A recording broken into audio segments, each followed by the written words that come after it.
മറ്റൊരു വാർത്തയിലേക്ക്. മംഗളൂരുവിൽ വൻ ബാങ്ക് കവർച്ച. ഉള്ളാളിന് സമീപമുള്ള കോട്ടേക്കർ കാർഷിക സഹകരണ ബാങ്കിൽ നിന്ന് 15 കോടിയുടെ സ്വർണവും 5 ലക്ഷം രൂപയും കവർന്നു. 6 അംഗ സായുധ സംഘമാണ് ബാങ്ക് ജീവനക്കാരെ തോക്ക് ചൂണ്ടി ഭീഷണിപ്പെടുത്തി കവർച്ച നടത്തിയത്. ഷഫീഖ് നസറുള്ള വിവരങ്ങൾ നൽകും. ഷഫീഖ്, വൻ ബാങ്ക് കവർച്ച, എന്താണ് അവിടെ സംഭവിച്ചത്? വിശദാംശങ്ങൾ എന്താണ്? സൈഫുദ്ദീൻ, ഉച്ചയോടുകൂടിയാണ് ഇത്തരത്തിൽ വലിയ ഒരു ബാങ്ക് കവർച്ച നടന്നത്. കോട്ടേക്കാർ ബാങ്കിൽ നിന്ന് 15 കോടിയുടെ സ്വർണവും 5 ലക്ഷം രൂപയും കവർന്നു എന്നാണ് പ്രാഥമികമായി കണക്കുകൂട്ടുന്നത്.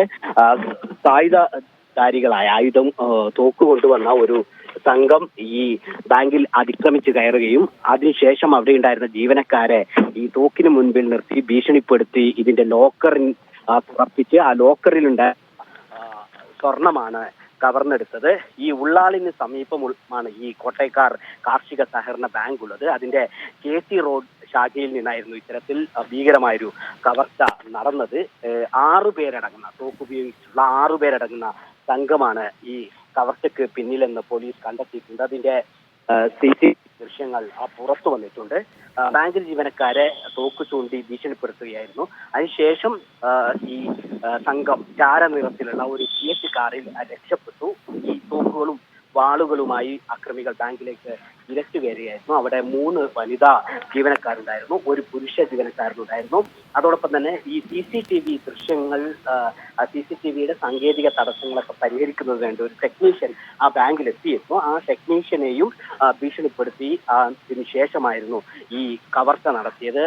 ബാങ്ക് ജീവനക്കാരുമായി സംസാരിക്കുമ്പോൾ കൊല്ലുമെന്ന് ഭീഷണിപ്പെടുത്തിയിരുന്നു. അങ്ങനെയാണ് ലോക്കർ ബലമായി തുറപ്പിച്ചത്. ലോക്കറിനകത്തുണ്ടായിരുന്ന സ്വർണമാണ് കവർന്നെടുത്തത്. 15 കോടി രൂപയോളം വരുന്ന സ്വർണവും 5 ലക്ഷം രൂപയും ആണ് മോഷണം നടത്തിയത്. കർണാടക സ്പീക്കർ ഇന്ന് മംഗളൂരുവിലുണ്ടായിരുന്നു. സ്പീക്കർ UT ഖാദർ സംഭവസ്ഥലം സന്ദർശിച്ച് പോലീസിനോട് അടിയന്തരമായ ഇതിന്റെ റിപ്പോർട്ട് നൽകാൻ ആവശ്യപ്പെട്ടിട്ടുണ്ട്. ഫോറൻസിക് വിദഗ്ധരും അതോടൊപ്പം തന്നെ ഡോഗ് സ്ക്വാഡും സ്ഥലത്തെത്തി പരിശോധന നടത്തുന്നുണ്ട്. ഈ സംഘത്തെ കണ്ടെത്തുന്നതിന് വേണ്ടി ഈ ചാരനിറത്തിലുള്ള Fiat കാർ കണ്ടെത്താനുള്ള ശ്രമമാണ് ഇപ്പോൾ നടത്തുന്നത്. ഏത് ഭാഗത്തേക്കാണ് ഇവർ പോയത് എന്ന് സംബന്ധിച്ചുള്ള അന്വേഷണം പുരോഗമിക്കുന്നുണ്ട്. അതോടൊപ്പം തന്നെ ഈ സംഘം ഇതിനുശേഷം ഹിന്ദിയിൽ സംസാരിച്ചു എന്ന് പറയുന്നുണ്ട്. അതിന്റെ താഴെ വലിയ തിരക്കുള്ള ഒരു സ്ഥലത്താണ് ഈ ബാങ്ക് നിലനിൽക്കുന്നത്. ആ തിരക്ക് ഇന്ന് വെള്ളിയാഴ്ച ആയതുകൊണ്ട് തന്നെ ആ ഭാഗങ്ങളിൽ വലിയ തിരക്ക് അനുഭവപ്പെട്ടിരുന്നില്ല. അത് ഈ കവർച്ചാ സംഘത്തിന് വലിയ സൗകര്യമായി. എന്നാൽ ഇതിന്റെ തൊട്ട് താഴെ കുട്ടികളൊക്കെ ഇങ്ങനെ കൂടി നിൽക്കുകയായിരുന്നു. അവരോട് കന്നഡയിൽ ഭീഷണിപ്പെടുത്തി അവിടെ നിന്ന് ഓടിച്ചിരുന്നു ഈ സംഘം എന്ന് പോലീസ് കണ്ടെത്തിയിട്ടുണ്ട്. അത്തരത്തിൽ